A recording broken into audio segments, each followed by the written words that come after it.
One nation one ચલણ દ્વારા Surat traffic વિભાગ દ્વારા વાહન ચાલકો સામે કાર્યવાહી શરૂ. તમામ સ્પીડ ગનને અપડેટ કરવામાં આવ્યા. સ્પીડમાં ચાલતા વાહન ચાલકોના ચલણ તાત્કાલિક મોબાઈલ પર હવે જનરેટ થશે. સ્પીડમાં વાહન ચલાવતા હોય તો દંડની કાર્યવાહી કરી અને અટકાવી શકાય છે. સ્પીડ વાહનોથી થતા અકસ્માત અટકાવી શકાય અને ઘટાડો થાય તે માટેના પ્રયાસો હાથ ધરવામાં આવી રહ્યા છે. સુરત શહેરમાં 31 જેટલી સ્પીડ ગન ઉપલબ્ધ છે.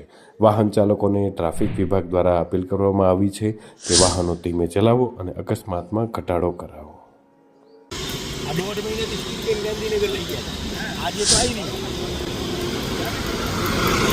એવું નથી દૂરથી રાખ્યા ને તો નહીં દૂરથી રાખો ના હું કહું એટલી જ લાવવાની વાત.